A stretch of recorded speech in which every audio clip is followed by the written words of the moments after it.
जय हिंद दोस्तों स्वागत है आपका आपके अपने YouTube चैनल ज्ञानदेह होस्ट में। और इस वीडियो में मैं आपको बताने वाला हूं छत्तीसगढ़ फॉरेस्ट गार्ड भर्ती ऑनलाइन फॉर्म 2021 के बारे में कि कैसे आपको 291 पदों का फॉर्म फिलअप करना है। तो आप इस वीडियो को देखते रहिए, मैं आपको इसके बारे में पूरी जानकारी देने वाला हूं जिससे कि आप इस फॉर्म को बिना किसी मिस्टेक के भर पाओगे। तो चलिए दोस्तों शुरू करते हैं। दोस्तों आपको फॉर्म फिलअप का जो अप्लाई लिंक है उसके ऊपर आने के लिए क्या करना है, आपको यहां पर गूगल के अंदर जॉब्स ज्ञान सर्च करना है। इसके बाद आपको यहां पर पहली वेबसाइट jobsgyan.in इसको ओपन करना है। ये ओपन करने के बाद आपको टुडे बेस्ट जॉब में या फिर लेटेस्ट जॉब या फिर रिसेंट पोस्ट में सीजी फॉरेस्ट गार्ड रिक्रूटमेंट 2021 इस पोस्ट को ओपन करना है। पोस्ट ओपन होने के बाद आपके सामने जानकारी आ जाएगी कि ये भर्ती फॉरेस्ट गार्ड पर निकाली है। 291 में आपके पद है। जॉब लोकेशन आपकी छत्तीसगढ़ रहेगी और छत्तीसगढ़ से ही आप लोग इस फॉर्म को भर पाएंगे। एज आपकी 18 से 40 साल के बीच रखी है। कौन सी कैटेगरी के लिए क्या एप्लीकेशन फीस है वो आप देख सकते हैं। और आप लोग इस फॉर्म को 31 दिसंबर 2021 तक भर पाएंगे। अप्लाई करने के लिए आपसे 12वीं पास की योग्यता मांगी जैसे कि मैंने आपको बताया है, और फिजिकल एलिजिबिलिटी की डिटेल्स भी आप यहां पर देख सकते हैं। अब आपको अप्लाई ऑनलाइन लिंक इसके ऊपर क्लिक करना है। इसके ऊपर क्लिक करने के बाद आपके सामने कुछ ऐसा इंटरफेस आ जाएगा। अब आपको यहां पर सभी डिटेल्स के जो पीडीएफ है वो दिए गए हैं, जैसे कि सिलेबस, आपका फुल एडवर्टाइजमेंट और online application form, track application status, check transaction status. तो जो भी आपको करना है वो आप यहां से कर पाएंगे। अभी के लिए आपको अप्लाई करना है, तो अप्लाई करने के लिए आपको रजिस्टर के ऊपर क्लिक करना है। रजिस्टर के ऊपर क्लिक करने के बाद आपके सामने रजिस्टर का पेज आ जाएगा। अब आपको यहां पर सबसे पहले आपका नाम 10th की मार्कशीट के अनुसार अंग्रेजी के बड़े अक्षरों के अंदर लिख देना है। फिर आपको आपका मोबाइल नंबर एंटर करना है। यहां पर आपको आपकी ईमेल आईडी एंटर करनी है। इसके बाद आपको एक पासवर्ड क्रिएट कर लेना है जो कि आप रखना चाहते हैं। अब ये जो कैप्चा यहां पर आप देख पा रहे हैं, इस कैप्चा को फिल करना है और फिल करने के बाद जो भी जानकारी आपने यहां पर भरी है इन सबको अच्छे से चेक करना है और फिर आपको सबमिट के ऊपर क्लिक करना है। सबमिट के ऊपर क्लिक करने के बाद आपके मोबाइल नंबर पर एक ओटीपी गया होगा, वो ओटीपी यहां पर आपको डालना है और डालने के बाद आपको वेरीफाई के ऊपर क्लिक करना है। वेरीफाई के ऊपर क्लिक करने के बाद दोस्तों यहां पर आपका अकाउंट वेरीफाई हो जाएगा और आपको यहां पर कुछ इस तरह का इंटरफेस देखने को मिलेगा। आप यहां पर देख भी सकते हैं कि ये भर्ती आपकी परमानेंट बेसिस पर निकाली है और एलिजिबिलिटी है हायर सेकेंडरी। अब यहां पर है वन मंडल चुने जहां के लिए आवेदन कर रहे हैं। तो आपको यहां पर जो वन मंडल है उनके नाम देखने को मिल पा रहे हैं। तो आपको जिसके लिए भी अप्लाई करना है वही आपको यहां पर सिलेक्ट कर लेना है। इसको सिलेक्ट करने के बाद यहां पर आपको बोला कि यदि अभ्यर्थी बस्तर एवं सरगुजा संभाग के अंतर्गत आने वाले जिले तथा कोरबा जिले के अंतर्गत आने वाले वन मंडल के लिए आवेदन करना चाह रहे हैं तो अभ्यर्थी को उसी जिले का निवासी यानी कि निवास प्रमाण पत्र होना अनिवार्य है। बेसिकली जिस जिले में आप अप्लाई करेंगे उसी के आप स्थायी निवासी होने चाहिए। अब इसके बाद दोस्तों आपको इस जिले के अंदर या वन मंडल के अंदर जितनी वैकेंसी है वो आपको देखने को मिल जाएगी। अब नीचे आता है यहाँ पर आपका नेम और फिर आता है आपका पिता या फिर पति का नाम। शादी हो चुकी है तो आपको पति का नाम देना है, नहीं तो आपको आपके फादर का नेम एंटर करना है। माता का नेम यानी कि आपकी मदर्स का नेम, आपको यहाँ पर आपकी मदर्स का नेम 10th की मार्कशीट के अनुसार ही लिखना है। आपकी डेट ऑफ बर्थ क्या है, आपको सबसे पहले ईयर सेलेक्ट करना है, फिर यहां से आपको मंथ और उसके बाद में डे, तो आपका डेट ऑफ बर्थ आ जाएगा।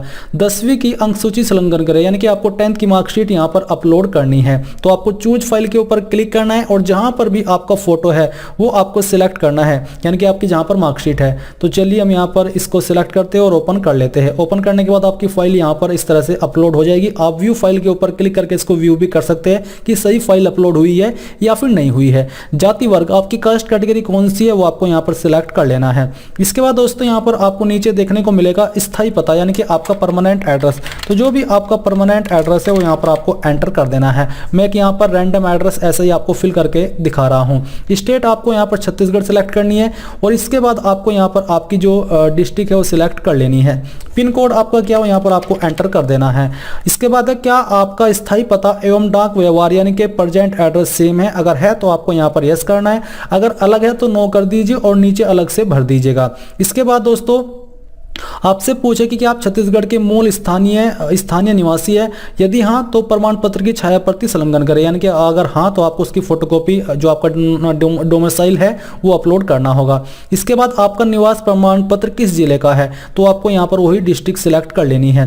प्रमाण पत्र की सत्यापित छाया प्रति संलग्न करें। बेसिकली आपको यहां पर जो आपका निवास प्रमाण पत्र है वो अपलोड करना है। जैसे कि मैंने आपको बताया कि इस फॉर्म को मैं डेमो के रूप में भर रहा हूं तो मैं यहां पर एक रैंडम इमेज अपलोड कर करके आपको दिखाता हूँ।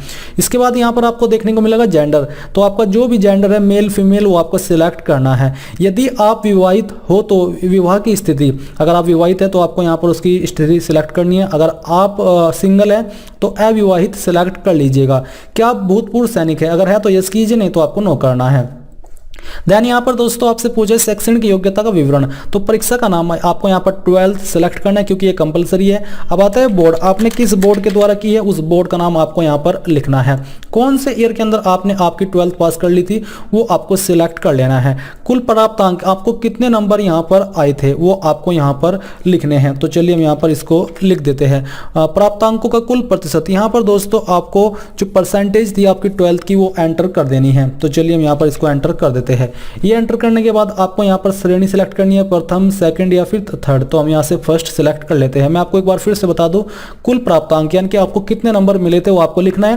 प्राप्तांक जो आपको नंबर मिले थे उनका परसेंटेज कितना था वो आपको देना होगा। अब आपको यहाँ पर 12th की मार्कशीट अपलोड करनी है। सेम वे में जहां पर भी आपकी मार्कशीट आपने स्कैन करके रखी है उस फाइल को अपलोड कर दीजिए और फिर इसके बाद आपको यहाँ पर ऐड के ऊपर क्लिक करना है। ऐड के ऊपर क्लिक करने के बाद ये जानकारी यहाँ पर आपकी सेव हो जाएगी। इसके बाद दोस्तों आपको यहाँ पर कुछ नहीं करना है, बेसिकली आपको नीचे आना है और नीचे आकर के शारीरिक मापदंड की जानकारी देनी है। किसके लिए कितनी एलिजिबिलिटी कम से कम रखी है वो आप यहाँ पर भी देख सकते हैं। अब आपको यहाँ पर बेसिकली करना क्या, आपको आपकी हाइट लिखनी है सेंटीमीटर के अंदर, तो भी आप जो भी आपकी हाइट है वो आपको लिख देनी है। सीना आपका कितना है बिना फुलाए वो आपको यहाँ पर लिखना है और सीने का फुलाव यानी कि फुला करके कितना हो जाता है वो आपको यहाँ पर लिख देना है। फिर यहाँ पर दोस्तों आपको देखने को मिलेगा एनसीसी का सर्टिफिकेट, अगर आपके पास है तो यस कीजिए, नहीं तो आपको नो करना है।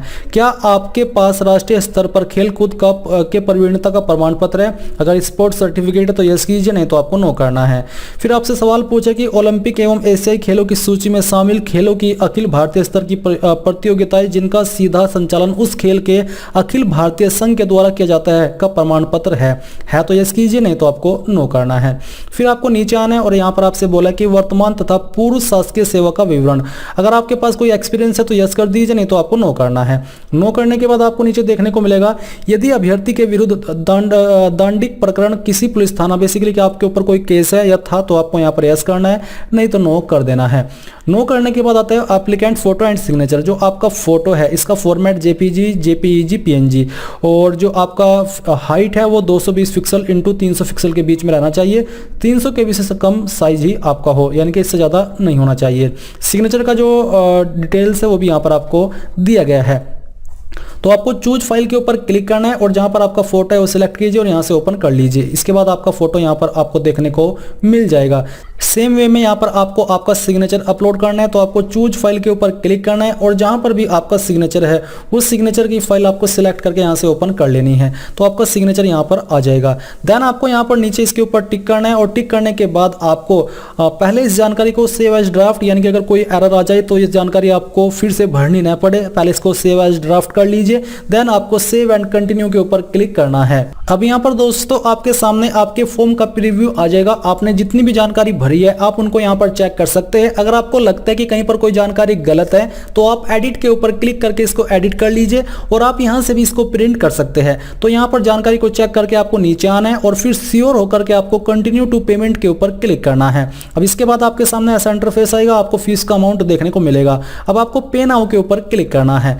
पे नाउ के ऊपर क्लिक करने के बाद यहाँ पर आपको आपकी डिटेल्स दी गई है, तो आपको यहाँ पर इनमें से जिस भी माध्यम से अपनी एप्लीकेशन फीस जमा करनी है वो आप कर सकते हैं। आपको सभी विकल्प यहाँ पर दिए गए हैं। तो बेसिकली जैसे आप फीस जमा आपकी कर देंगे तो आपको इसी वेबसाइट के ऊपर रिडायरेक्ट किया जाएगा जहाँ से अपने फॉर्म फिलअप करना स्टार्ट किया था और आप अपने फॉर्म का फाइनल प्रिंट आउट ले पाएंगे। अगर आप अपने फॉर्म का प्रिंट लेने के बाद स्टेटस चेक करना चाहते हैं तो आप यहाँ पर online application form, track application status, check transaction status, इनके ऊपर क्लिक करके अपनी डिटेल दे करके इसको चेक कर सकते हैं। तो ये था दोस्तों सीजी फॉरेस्ट गार्ड भर्ती 2021 ऑनलाइन फॉर्म का पूरा प्रोसेस। जानकारी अगर आपको पसंद आई है तो आप इस वीडियो को लाइक, शेयर और आपके अपने यूट्यूब चैनल ज्ञानदेव होस्ट को सब्सक्राइब करके बेल आइकन को ऑन कर ले। Thanks for watching. जय हिंद।